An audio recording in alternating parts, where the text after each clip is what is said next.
Good evening. I'm the Texas Deaconess. The deacon has asked me if I would share some facts with you about Mount Carmel and about the Branch Davidians, and we're talking about Waco, Texas here.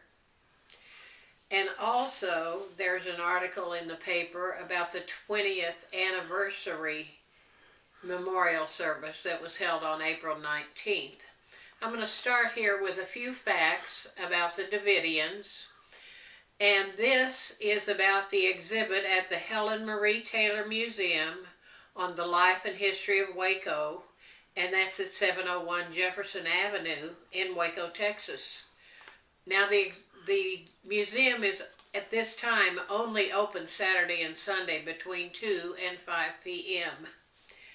And down here, it says if you want more information, it gives you the number for the Texas collection at Baylor University and the Waco McLennan County Library. And I'll share those numbers with you when I've finished. Historians date the origin of the Davidians to their founding by Bulgarian Victor Hutov in Los Angeles in the 1930s. Hutov's radical version of the Seventh-day Adventist theology quickly ran afoul of mainstream Adventists. The Seventh-day Adventists eventually expelled him, and he ultimately relocated to the Waco area in 1935.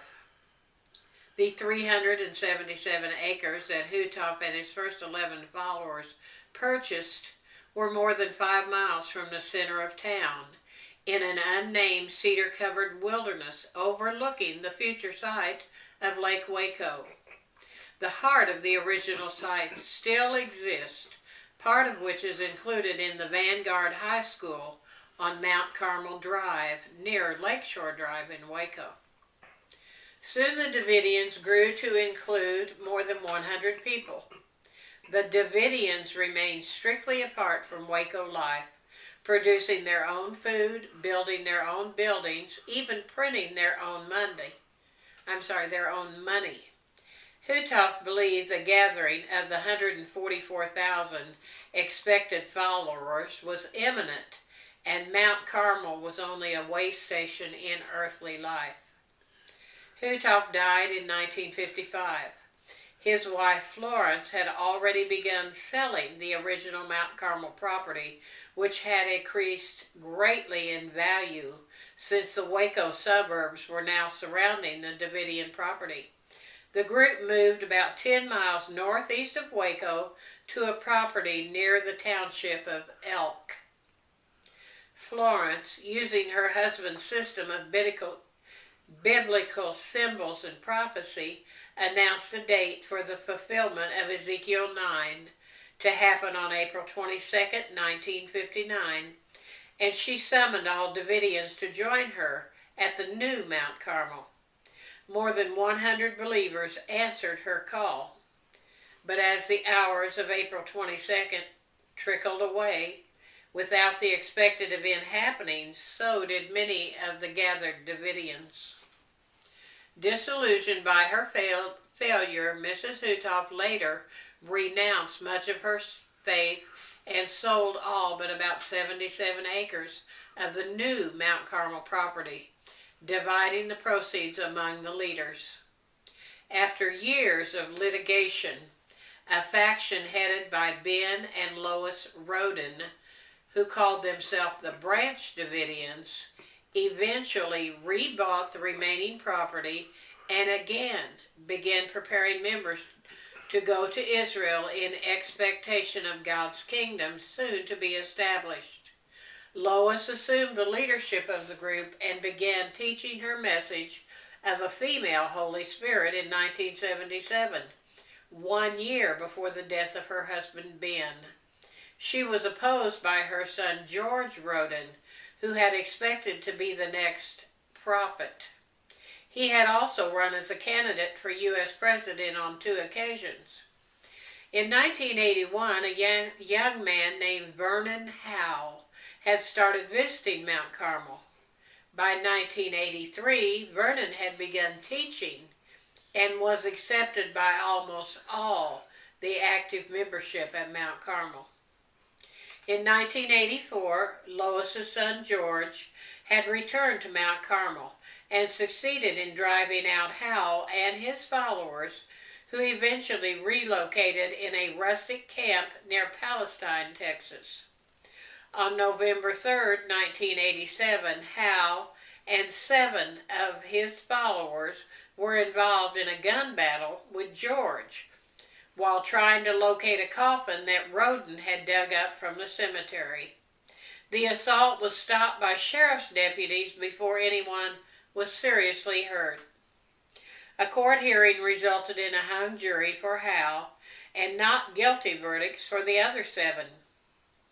Roden would end up being sentenced to 2 90-day prison terms for contempt of court charges for abusive legal briefs he had filed.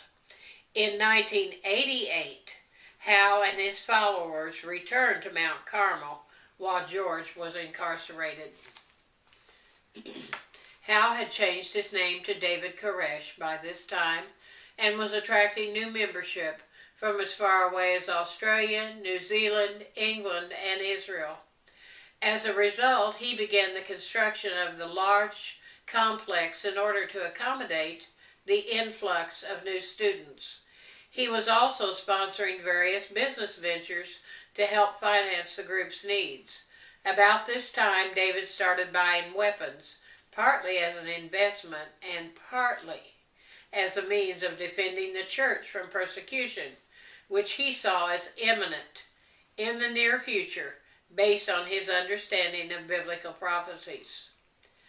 Sunday morning, February 28, 1993, some 70 alcohol, tobacco, and firearm agents raided the property, supposedly to serve a search and arrest warrant for Koresh. Within seconds, a hail of gunfire erupted, and the largest confrontation between government agents and civilians in the entire history of the United States had begun. When the shooting finally ended, 4 ATF agents and 5 Branch Davidians had been killed. A 6th church member would be shot and killed trying to return home later that same day. The Federal Bureau of Investigation then entered the scene to try and negotiate the exit of over 100 individuals still inside. What followed was a 51-day standoff that captured the attention of the entire world. During that time, the Branch Davidians were confronted with endless terror tactics by the FBI, such as tanks and helicopters, electricity shutoff, sleep deprivation, lack of food and water, encirclement with razor wire, just to name a few of the conditions. At 6 a.m. on April 19, 1993, the FBI began tear gassing the complex. A 2-day supply of CS gas was sprayed into the building within a few hours, including almost 300 ferret rounds that were fired as well. All this while armed vehicles systematically demolished the building around the inhabitants. About noon, the new Mount Carmel erupted into gigantic flames fanned by 40 mile per hour winds, and within 30 minutes the complex had burned to the ground. Only 9 adult Branch Davidians had emerged from the inferno. In the days that followed, more mysteries were uncovered. Many Davidians found in the ashes were discovered to have died with bullet wounds, raising the question of whether they had committed suicide or if they had been executed. Large amounts of ammunition and a year's supply of MREs, which are meals ready to eat, were found at the burn site. New Mount Carmel was declared a health hazard, and eventually state authorities were forced to seal off access to the site in the summer of '93 through 1994 until a cleanup could be carried out. Questions remain to this day as to why the government did not handle this fiasco in a better way. Who fired the first shots? Who started the fire? And why a peaceful church group refused to come out before the final disaster. Now, these are the facts here in this brochure. And on the back, let me read what it says here. On Sunday morning, February 28, 1993, alcohol, tobacco, and firearm agents approached the Mount Carmel commune to execute a warrant for its leader, Vernon Wayne Howe, also known as David Koresh. The trial of 11 Branch Davidians began on January 10, 1994, in San Antonio. As this exhibit prepared to open, closing arguments had been made and the jury was in deliberation. Questions concerning Mount Carmel, the roles of the ATF and FBI, the victims, the survivors, and David Koresh perhaps will never be completely answered.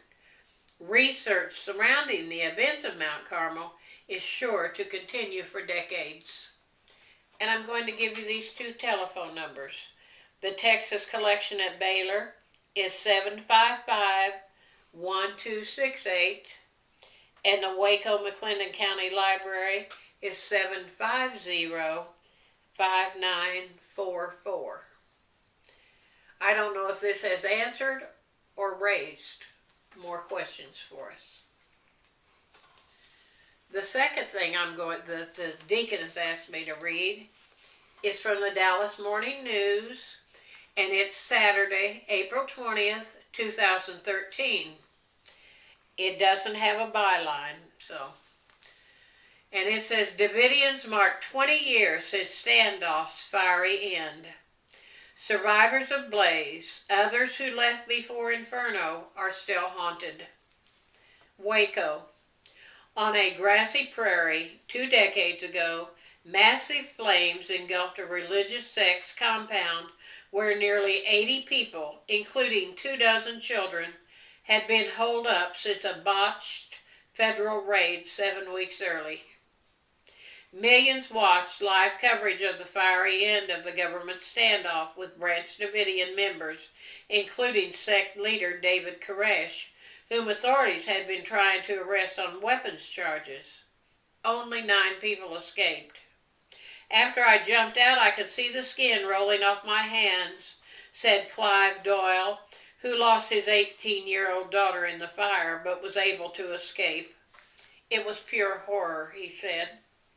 Emotional wounds remain raw for survivors and those who left the compound during the 51-day standoff, many of whom gathered at a Waco museum for a memorial service Friday, 20 years after the blaze. They still blame law enforcement agencies for the deaths of their relatives and friends, seeing the incident as an unwarranted government intrusion into personal and religious freedom. It haunts me every day of my life, 29-year-old Heather James Burson said after the memorial service attended by about 75 people. ATF agents raided the compound about 10 miles outside of Waco on February 28, 1993, trying to arrest Koresh for stockpiling illegal weapons. But the group had been tipped off about the raid, and a shootout ensued. 4 agents and 6 Davidians were killed that day, and a standoff followed.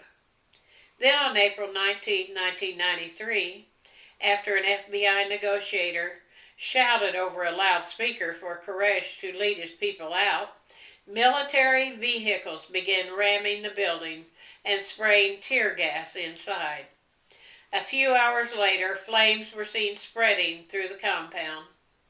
Authorities say the Davidians committed suicide by setting the fire and shooting themselves, but survivors say military vehicles knocked over lanterns and ignited the blaze.